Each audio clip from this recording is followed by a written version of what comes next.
আসসালামু আলাইকুম and welcome back to my channel. অনেকগুলো মশলার কৌটা নিয়ে চলে এসেছি।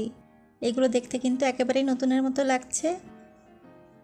আর দেখুন কিছু কৌটার ভিতরে মশলাও আছে, আপনাদেরকে একটু দেখিয়ে দিই। তবে সব কৌটার ভিতরে মশলা নেই, আমি কয়েকটা কৌটা নিয়েছি যেগুলোর মশলা ছিল, আর বেশিরভাগই খালি কৌটা নিয়েছি।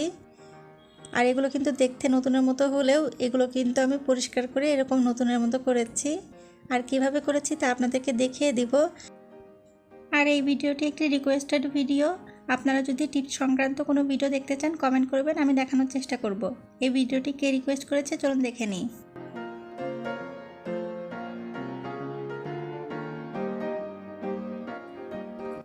ধন্যবাদ আপু রিকোয়েস্টটা করার জন্য। আর আপনারাও কিন্তু ঝটপট করে নিতে পারেন, আমি অবশ্যই দেখানোর চেষ্টা করব। এখন আমি এই মশলার কৌটাগুলো কিভাবে পরিষ্কার করেছি চলুন আপনাদেরকে দেখিয়ে দিই। মশলার কৌটাগুলো পরিষ্কার করার আগে আপনাদেরকে একটু দেখিয়ে দিই কৌটাগুলো কেমন ছিল। রান্না করার সময় যতই চুলার কাছ থেকে দূরে সরিয়ে রাখি না কেন তেল চিটচিটে হয়েই যায়। আর এই ঘটনা কিন্তু আমাদের সবার সাথেই ঘটে। আর বেশ কিছুদিন যদি পরিষ্কার করা না যায় তাহলে তো কৌটার অবস্থা একদমই খারাপ হয়ে যায়। দেখুন এই কৌটাগুলো, এগুলোই ময়লাগুলো এমনভাবে লেগেছে যে এগুলো কিন্তু উঠেও আসে না। আমি হাত দিয়ে একটু ঘষা দিলেও দেখুন একটু ময়লাও কিন্তু আসছে না, অর্থাৎ এতটাই বেশি লেগে গেছে। এতটা বেশি ময়লা লাগা কৌটা কিভাবে খুব সহজে পরিষ্কার করবেন তা আপনাদেরকে আমি দেখিয়ে দিব। আর আমি যে পদ্ধতিতে দেখিয়ে দিচ্ছি এই পদ্ধতিতে কিন্তু আমি যে ভিতরে মশলা থাকলেও, অর্থাৎ কৌটার ভিতরে মশলা থাকলেও কিভাবে পরিষ্কার করবেন তাও কিন্তু দেখিয়ে দিব। এই জন্য আমি কয়েকটি কৌটা নিয়েছি যেগুলোর ভিতর মশলা আছে, আর বাকি কৌটাগুলো আসলে খালি আছে, তাহলে ভেতরটাও সুন্দরভাবে পরিষ্কার হয়ে যাবে। আর মশলা থাকাগুলোই তো ভেতরটা পরিষ্কার করা যাবে না। তো চলুন আপনাদেরকে দেখিয়ে দিই কীভাবে পরিষ্কার করব। একটি বড় গামলার ভিতরে আমি নর্মাল পানি, অর্থাৎ ট্যাপের যে পানি সেই পানি নিয়ে নিয়েছিলাম, আর সাথে নিয়ে নিচ্ছি গরম পানি।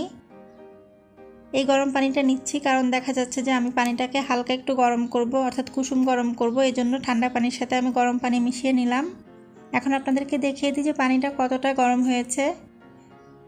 দেখুন আমি হাত দিয়েছি, অর্থাৎ হাত দেওয়া যাচ্ছে। আপনারা কিন্তু এই বিষয়টা খেয়াল রাখবেন, আমরা পানিটা এমনভাবে দিব যেন আমাদের হাতটা দেওয়া যায়, কারণ যেহেতু প্লাস্টিকের কৌটাগুলো যেন পুড়ে না যায় সেদিকে খেয়াল রাখতে হবে। পানিটা কিন্তু খুব বেশি গরম হওয়া যাবে না। আর এখন দেখুন আমি নিয়ে নিয়েছি ভিম লিকুইড। এখন আমি এই লিকুইডটা দিয়ে দিব।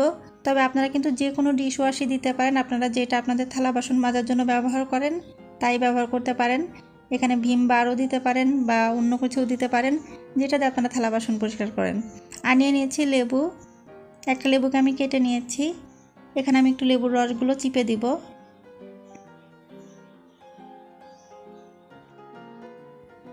থালা বাসন বা কৌটা যদি তৈলাক্ত হয়ে যায় তাহলে কিন্তু দেখবেন যে লেবু খুব সহজেই পরিষ্কার করে নেয়। আমরা যখন কোনো তৈলাক্ত খাবার রান্না করি আপনারা তখন যদি লেবু দিয়ে প্লেট বাটিগুলো পরিষ্কার করেন তাও দেখবেন খুব সুন্দর করে পরিষ্কার হয়ে যাবে।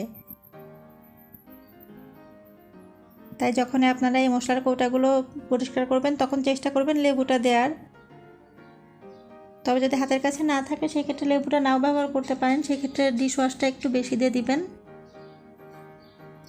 এখন লেবুটা দেওয়ার পরে আমি একটুখানি ফেনা তৈরি করে নিচ্ছি, যেহেতু ভেতরে ডিশ ওয়াশটা আছে, ডিশ ওয়াশটাকে একটু মিক্সড করে ফেনা তৈরি করে নিচ্ছি।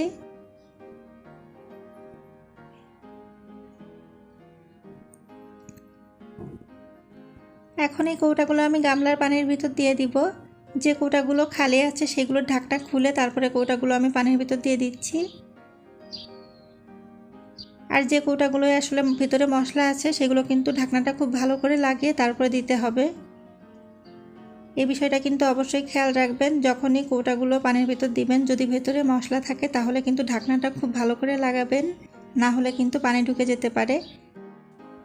আর খালি কৌটাগুলোর ঢাকনাগুলো ভালো করে খুলে তারপরে কিন্তু পানিতে ভালোভাবে ডুবিয়ে দিবেন।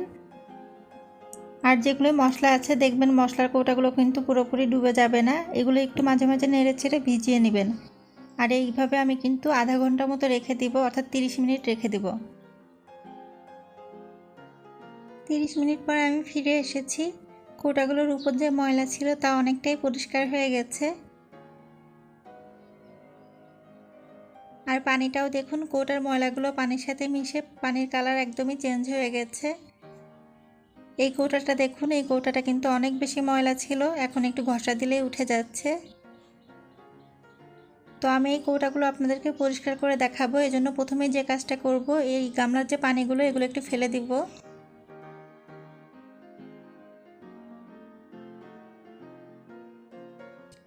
আমি গামলার পানিগুলো ফেলে দিয়েছি।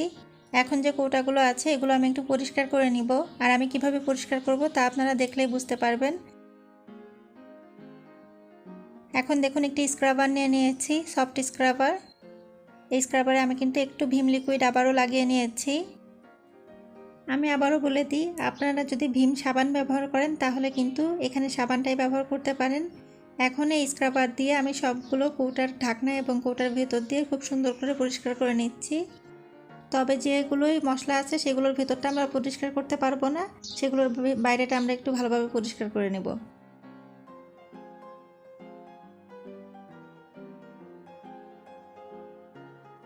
ময়লাগুলো নরম হয়ে যাওয়ার কারণে একটু ঘষা দিলেই কিন্তু খুব সুন্দরভাবে উঠে আসছে এবং একদমই পরিষ্কার হয়ে যাচ্ছে।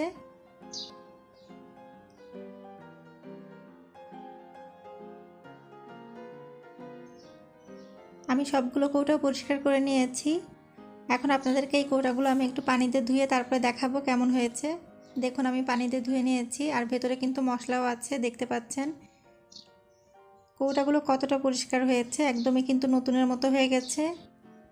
দেখে কিন্তু মনেই হচ্ছে না যে এই কৌটাগুলো এতটা তেল চিটচিটে ছিল, এবং যেগুলো আসলে পুরাতন কৌটা সেগুলোই কতটা ময়লা জমেছিল আপনাদেরকে আমি দেখিয়েছিলাম।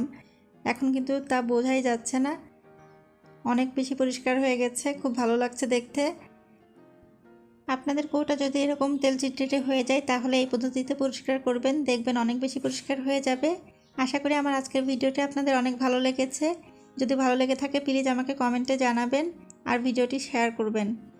ধন্যবাদ এতক্ষণ ধরে আমার ভিডিওটি দেখার জন্য, আর এভাবে আমাকে সাপোর্ট করবেন।